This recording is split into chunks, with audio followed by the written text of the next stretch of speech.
Assalamualaikum warahmatullahi wabarakatuh. Smile TV வாங்க வீடியோக்குள்ள போலாம். சமாதானமும் அண்ணலம் பெருமானார் முஹம்மது நபி ஸல்லல்லாஹு அலைஹி வஸல்லம் அன்னவர்கள் முதற்கொண்டு இங்கு குழுமி இருக்கிற நம் அனைவர் மீதும் அல்லாஹுடைய அன்பும் அருளும் மேலான கருணையும் இம்மையிலும் மறுமையிலும் நமது கபரிலும் நிலவட்டுமாக. ஆமீன் யா ரப்பல் ஆலமீன். மேலும் அல்லாஹ் சுப்ஹானஹு வ தஆலா நம் அனைவருக்கும் நீண்ட ஆயுளையும் நிறைவான செல்வத்தையும் பரிபூர்ணமான உடல் ஆரோக்கியத்தை நம்முடைய மௌத்து வரை அல்லாஹ் நமக்கு தந்தருவானாக. இன்றைய இஷாவுடைய தொழுகை, தராவீஹினுடைய தொழுகை, துருவாஜினுடைய தொழுகை, அதில் ஓதப்பட்ட அனைத்து வசனங்களுடைய நன்மையை ஓதிய செவிமடுத்து கேட்ட நம் அனைவருக்கும் அல்லாஹ் நிரப்பமான நற்கூலிகளை அல்லாஹ் தந்தருவானாக. கண்ணியத்திற்குரியவர்களே, இன்று 16வது ஜுஸு ஓதி முடிக்கப்பட்டு 17வது ஜுஸுவில் 5 பக்கங்கள், பழமை போல் 1.25 ஜுஸு 25 பக்கங்கள். சூராவினுடைய அடிப்படையில் கஹ்ஃப் என்ற அத்தியாயம் ஓதி முடிக்கப்பட்டு, மரியம் என்ற அத்தியாயம் ஓதி முடிக்கப்பட்டு, தாஹா என்ற அத்தியாயம் ஓதி முடிக்கப்பட்டு, அம்பியா என்ற சூரா அது ஓதப்பட்டுள்ளது. இன்ஷா அல்லாஹ் நாளை அது நிறைவு பெறும். இவ்வளவு சூறாக்களில் நாம் பார்க்கிற செய்தி, கஹ்ஃபினுடைய கடைசியில் பிரபலியமான ஒரு வரலாறு. ஹஜ்ரத் மூசா அலைஹிஸ்ஸலாத்து வஸ்ஸலாம் அவர்களும் ஹிதுர் அலைஹிஸ்ஸலாத்து வஸ்ஸலாம் அவர்களும் மேற்கொண்ட பயணமும் அதில் நடைபெற்ற நிகழ்வுகளையும் இதற்கு முந்தைய ரமலானில் நாம் பார்த்திருக்கிறோம். ஆகையால் இன்று நாம் பார்க்க இருப்பது ஒரே ஒரு நபரை குறித்து மட்டும்தான். ஹஜ்ரத் ஹிதுர் அலைஹிஸ்ஸலாத்து வஸ்ஸலாம். யார் இவர்கள்? இவர்கள் நபியா அல்லது இறை நேசரா? இவர்கள் மௌத்தாயிட்டாங்களா, உயிரோடு இருக்கிறாங்களா? இவர்கள் என்ன சிறப்பை அல்லாஹ் கொடுத்தான்? இவருடைய குடும்ப வாழ்க்கை எப்படி இருந்தது என்பதைத்தான் இன்ஷா அல்லாஹ் இன்று நாம் பார்க்க இருக்கிறோம். ஹிதுர் அலைஹிஸ்ஸலாத்து வஸ்ஸலாம் அவங்க பெயர் ஹிதுர். ஹிதுர் என்றால் பசுமை, பச்சை என்று சொல்லப்படும். செம்மையான செழிப்பான வார்த்தைக்கு ஹிதுர் என்று பெயர். இவர்களை பற்றி பல்வேறு குறிப்புகள் உண்டு. அதில் முதல் குறிப்பு, இவங்க இன்ன வரைக்கும் கியாமத் வரைக்கும் உயிரோடு தான் இருப்பார்கள்.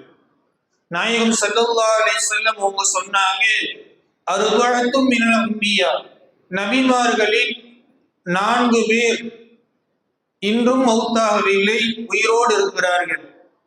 2 பேர் சுவனத்தில் இருக்கிறார்கள், 2 பேர் பூமியில் இருக்கிறார்கள். அந்த சுவனத்தில் இருக்கிற 2 பேர் ஹஜ்ரத் இத்ரீஸ் அலைஹிஸ்ஸலாத்து வஸ்ஸலாம் சுவனத்தில் 4வது வானத்தில் இருக்கிறார்கள் இன்றளவும். அதற்கடுத்து ஈசா இப்னு மரியம், மரியமுடைய மகனார் ஈசா அலைஹிஸ்ஸலாத்து வஸ்ஸலாம் இன்றளவும் சுவனத்தில் இருக்கிறார்கள். கியாமத்துடைய நெருக்கத்தில் அவர்கள் வருவார்கள் என்பது நமக்கு தெரியும். 3வது, பூமியிலே மௌத்தாக வாழ்பவர்கள் இல்யாஸ் அலைஹிஸ்ஸலாத்து வஸ்ஸலாம், ஹிதுர் அலைஹிஸ்ஸலாத்து வஸ்ஸலாம் அவர்களுடைய கூட பிறந்த தம்பி. 4வது நாம் பார்க்க இருக்கிற ஹிதுர் அலைஹிஸ்ஸலாத்து வஸ்ஸலாம். இவர்கள் நபி அல்ல. ஒட்டுமொத்த கருத்து, இவர்கள் ஒரு இறை நேசர். இவங்களுக்கு எப்படி இந்த வாய்ப்பை அல்லாஹ் கொடுத்தான்? உலகம் அழிகிற வரை, சூர் ஓதப்படுகிற வரை ஹயாத்தோடு இருப்பாங்க. இன்னைக்கு நிறைய நாடுகளில் பணக்காரர்கள் ரொம்ப வருஷம் வாழணும்னு ஆசைப்படுறாங்க. சீனாவினுடைய ஒரு நிறுவனம் அறிவிப்பு செய்கிறது, எங்கள் நிறுவனத்தில் நாங்கள் மாத்திரையை தயாரிக்கிறோம், அதை நீங்கள் சாப்பிட்டால் 150 ஆண்டுகள் உயிரோடு வாழலாம். அப்படிப்பட்ட மருந்தை பல கோடிகளில் நாங்கள் தயாரிப்பு செய்து கொண்டு இருக்குகிறோம் என்று சொல்கிற போது நிறைய கோடீஸ்வரர்கள் அதில் முதலீடு செய்ய வாங்குவதற்கு ஆர்வம் காட்டுகிறார்கள். ஆக மௌத்து நீண்டடைய வாழ்வை மனிதன் விரும்புகிறான். அப்படிப்பட்ட வாழ்வு ஹிதர் அலைஹிஸ்ஸலாத்து வஸ்ஸலாம் அவர்களுக்கு எப்படி கிடைத்தது?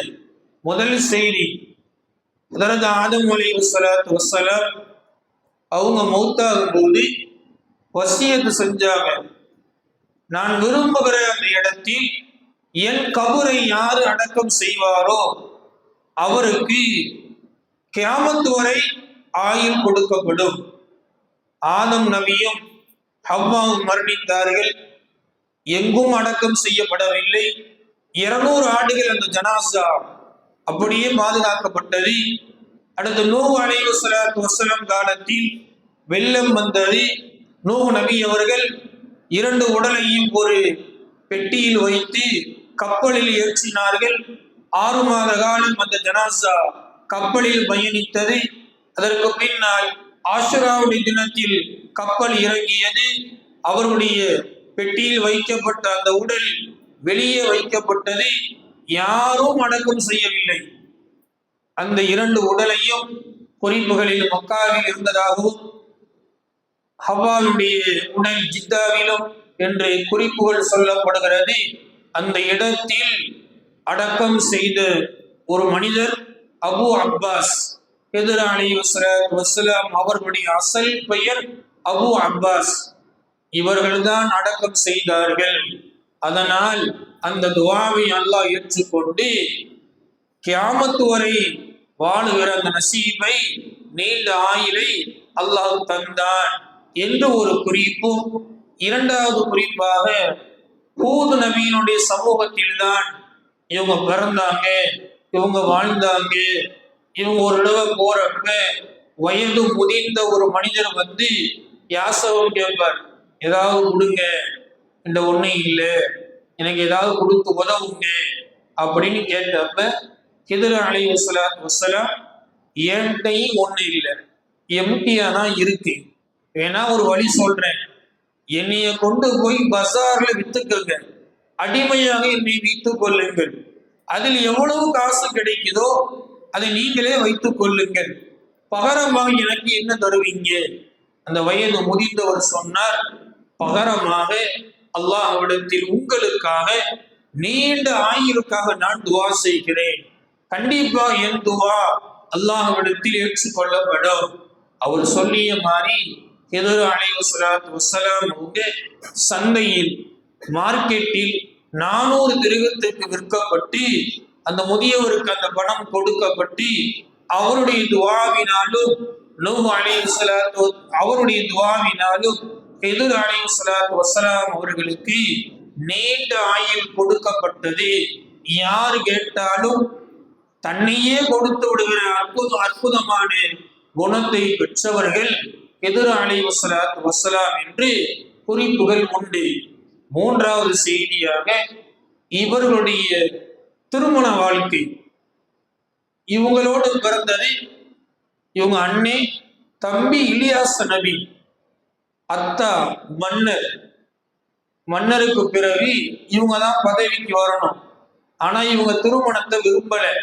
கடைசியில் இலியாஸ் நபி தம்பி அத்தாட்ட சொல்வாரு, அண்ணன் தான் உங்களுக்கு அப்புறம் அரசவைக்கு வரணும், ஒரு கல்யாணத்தை பண்ணி வச்சா அவருக்கு ஆண் குழந்தை பிறக்கும், அண்ணன் அரசனாக்க வேணாம், அண்ணனுடைய பிள்ளையை அரசனாக்கிடலாம் அப்படின்னு முடிவு செய்யறப்ப ஒரு பெண்ணை இளவரசியை முடிவு செய்து ஹிதர் அலைஹிஸ்ஸலாத்து வஸ்ஸலாம் அவங்களுக்கு திருமணம் செஞ்சு வைக்கிறான். அன்றைய முதல் நாள் இரவு ரூம்ல ஹிதர் அலைஹிஸ்ஸலாத்து வஸ்ஸலாம் தன் மனைவியை பார்த்து, முசல்லாவை எடு, ஒரு பக்கம் நீ தொழு, ஒரு பக்கம் நான் தொழுகிறேன் அப்படின்னு சொன்னான். டெய்லி அப்படிதான் மனைவியோடு சேரவில்லை. 1 வருஷம் 2 வருஷம் மன்னர் குழந்தை எதிர்பார்த்தாரு, குழந்தை வரல. கடைசியில கூட்டு விசாரிச்சா 2 பேரும் சொன்னாங்க, அல்லாஹ் நாடுகிற போது அல்லாஹ் குழந்தையை தருவான். மன்னர் பொறுமை இழந்து அந்த பெண்ணை தலாக் விட சொல்லிடுவான். ஹிதர் அலைஹிஸ்ஸலாம் தலாக் விட்டுருவான். 2வது ஒரு பெண்ணை முடிவு செய்வான். அந்த பெண் எப்படின்னா குழந்தை பாக்கியம் பெற்று ஏற்கனவே 2 ஆண் குழந்தைகளை பெற்று ஒரு பெண்ணை முடிவு செய்வார். திருமணம் நடக்கும். அன்னைக்கு நைட்டு எதிராளி வசலாம், நீ ஒரு முசல்லாவை எடுத்து தொழு, நான் ஒரு முசல்லாவை எடுத்து தொழுகிறேன் அப்படின்னு சொல்லிடுவான்.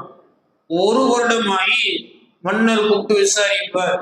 எதிராளி வசலாம் சொன்னாங்க, அல்லாஹ் குழந்தையை தருகிற போது குழந்தையை தருவான்.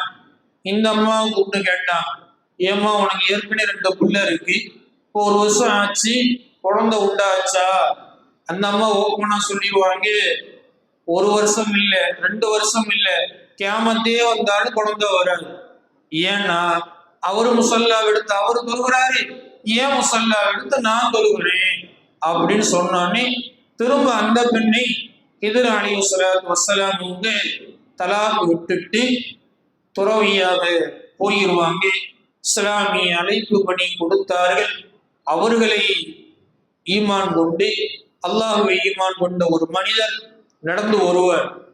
அவர்கிட்ட ஹிதர் அலைஹிஸ்ஸலாத்து வஸ்ஸலாம் 2வதாக தலாக் விட்ட பெண்மணி சந்திப்பாங்க. கீழே விழுந்த ஒரு பொருளை அந்த அடியார் பிஸ்மில்லா என்று சொல்லி எடுப்பார். அதை பார்த்து இந்த பெண்மணி, நீங்கள் முஸ்லிம் என்றால் என்னை திருமணம் செய்து கொள்ளுங்கள் என்று அந்த சாதாரண மனிதரை 2வது தலாக் விட்ட பெண் திருமணம் செய்வார்கள். இந்த திருமணம் செய்த பெண் யார் தெரியுமா?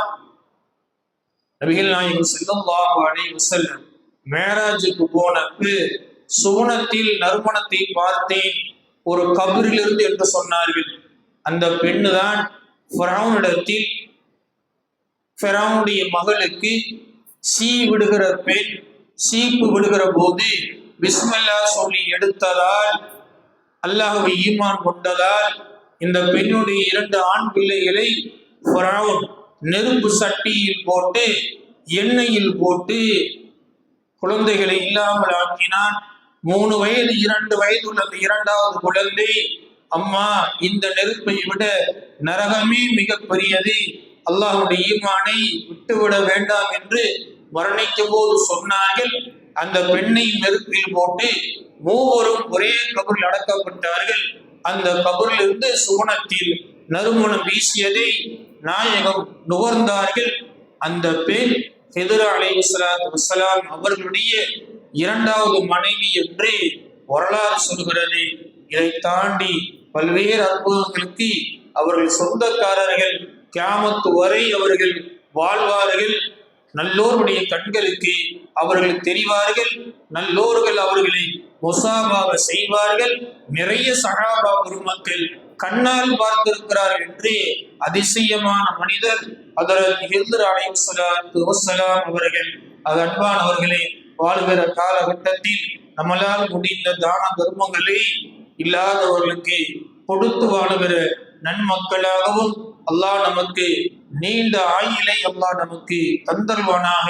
அல்லாஹ்விற்காக வேண்டி வாழ்ந்தால் உலகமே எதிர்பார்க்கிற பாக்கியத்தை அல்லாஹ் நொடி பொழுதில் தன் அடியானுக்கு கொடுத்து விடுவான். அதை நியமத்துகளை பெற்று வாழுகிற நன்மக்களாகவும் நாம் மரணித்ததற்கு பின்னால் நன்மை நினைவு கூறுகிற வாழ்க்கையாக அல்லாஹ் நம்மை ஆக்கி தருவானாக.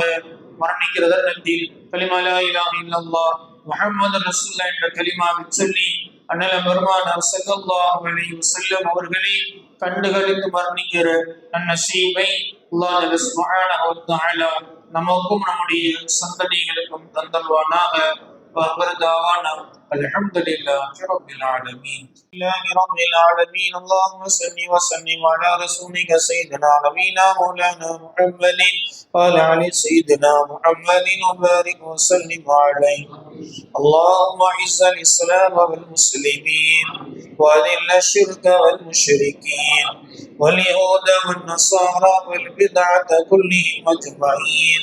اللهم شدد شملهم، اللهم مزق جمعهم، اللهم دمر ديارهم، اللهم قالب بين كلمتهم. اللهم انصر دين سيدنا محمد صلى الله عليه وسلم واجعلنا منهم. யா அல்லாஹ் கிருபையில் ரஹ்மானே, நாங்கள் அறிந்தும் அறியாமலும் தெரிந்தும் தெரியாமல் செய்த எல்லா விதமான பாவத்தை மன்னித்தருள்வாயா. யா அல்லாஹ் எங்களை பெற்றெடுத்த தாய் தந்தையர் உற்றார் உறவினர்கள் குடும்பத்தார்கள் ஆண்கள் பெண்கள் குழந்தைகள் பேரன் பேத்திகள் அனைவருடைய பாவங்களை மன்னித்தருள்வாயாக. யா அல்லாஹ் குறிப்பாக இந்த உலக நாடுகளில் முஸ்லிம்களை யா அல்லாஹ் நீ பாதுகாப்பாயாக. யா அல்லாஹ் இஸ்ரேலிய மக்களை விட்டு பாதுகாப்பாயாக. யா அல்லாஹ் யஹூதிகளுடைய சூழ்ச்சிகளை விட்டு முஸ்லிம்களை பாதுகாப்பாயாக. யா அல்லாஹ் பாலஸ்தீனில் மக்களை பாதுகாப்பாயாக. யா அல்லாஹ் ஈரானில் மக்களை பாதுகாப்பாயாக. யா அல்லாஹ் கத்தார், குவைத், UAE, அமெரிக்கா இதுவருடைய சூழ்ச்சிகளை விட்டு எல்லா விதமான முஸ்லிம் நாடுகளை பாதுகாப்பாயாக. யா அல்லாஹ் யமன் போன்ற சின்ன சின்ன நாடுகளையும் யா அல்லாஹ் பாதுகாப்பாயாக. எல்லாம் நடைபெறும் இந்த போரில் எத்தனையோ முஸ்லிம்கள் இறந்து விட்டார்கள் ரப்பே. யா அல்லாஹ் நல்ல விதமான ஆட்சிகளை தருவாயாக. இறந்தவர்களை ஷஹீதுடைய அந்தஸ்துகளில் யா அல்லாஹ் ஆக்கி தருவாயாக. குறிப்பாக இந்த யகூதிகளை ஒன்றுமே இல்லாமல் ஆக்கி முஸ்லிம்களுக்கு கண்ணியமான வாழ்வையும் நிம்மதியான வாழ்வையும் யா அல்லாஹ் தந்தருவாயாக. அல்லாஹ் சூழ்ச்சிகளை அறிந்தவனே, சூழ்ச்சிகளை முறியடிக்கக்கூடியவனே, இவருடைய சூழ்ச்சிகளை முறியடித்து நிம்மதியான வாழ்வை அனைத்து இஸ்லாமிய நாடுகளுக்கும் தருவாயாக. குறிப்பாக எல்லா நாடுகளுக்கும் மத்தியில் ஒற்றுமையை அல்லாஹ் நீ தருவாயாக. நாயகம் ஸல்லல்லாஹு அலைஹி வஸல்லம் அவர்களின் பொருட்டாலும் புனிதமிகு ரமலானுடைய மாதத்தின் பொருட்டாலும் நாங்கள் தொழுத தொழுகைகள் நோன்புகள் நாங்கள் செய்த நற்காரியங்கள் அனைத்திலும் பொருட்டால் சொல்வாயாக. ரப்பனா ஆத்தினா ஃபித் துன்யா ஹஸனத்தன் வ ஃபில் ஆখিরাতি ஹஸனத்தன் வ கினா அஸாபன்னார். ஸல்லல்லாஹு அலா நபி வ ஆலிஹி வ ஸஹ்பிஹி அஜ்மஈன். அல்ஹம்துலில்லாஹி ரப்பில் ஆலமீன். இந்த வீடியோ உங்களுக்கு பிடிச்சிருந்தா லைக் பண்ணுங்க, ஷேர் பண்ணுங்க, பெல் பட்டனை கிளிக் பண்ணுங்க. தேங்க்ஸ் ஃபார் வாட்சிங்.